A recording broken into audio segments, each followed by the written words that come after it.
திருவள்ளூரில் காதல் திருமணம் விவகாரத்தில் சிறுவன் கடத்தல் வழக்கில் புழல் சிறையில் அடைக்கப்பட்டவர்களை பாதிக்கப்பட்ட சிறுவன் அடையாளம் காணும் வகையில் சிறை வளாகத்திற்குள் அடையாள அணிவகுப்பு நடைபெற்றது. இது பற்றிய மேலும் விவரங்களை எமது செய்தியாளர் பாஸ்கர் வழங்க கேட்கலாம். வணக்கம் பாஸ்கர், உங்களுடைய தகவல் என்ன பதிவு பண்ணுங்க.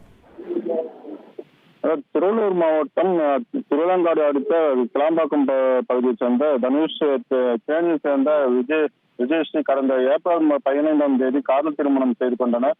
இதற்கு எதிர்ப்பு தெரிவித்து தனுஷ் தம்பியான சிறுவன் இந்திராஜித் கடந்த ஜூன் 7ஆம் தேதி மர்ம கும்பலால் ஏடிஜிபி ஜெயராம் காரில் கடத்தப்பட்டு பின்னர் அது விடுவிக்கப்பட்டார்.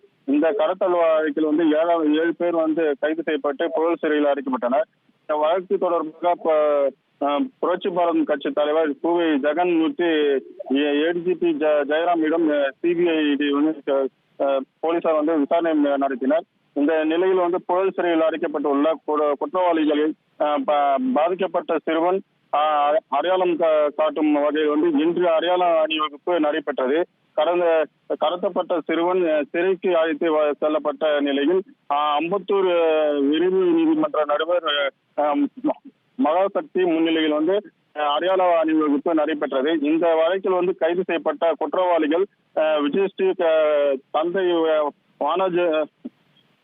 வனராஜ் விழிப்பு ஓய்வு பெற்ற காவலர் மகேஸ்வரி, கணேசன், மணிகண்டன், சரத்குமார், ஸ்வீட்குமார், டேவிட் ஆகிய 7 பேர் சிறையில் இருந்த மற்ற கைதிகள் என 20க்கும் மேற்பட்ட கைதிகளை கொண்டு இந்த அணிவகுப்பு நடத்தப்பட்டதாக சிறைத்துறை வட்டாரங்கள் தெரிவித்தன.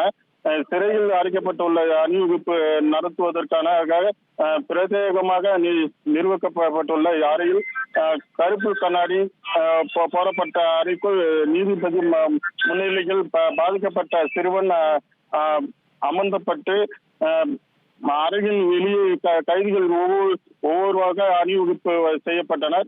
சுமார் 3 மணி நேரம் அடையாள அணிவகுப்பு நடத்தப்பட்டது.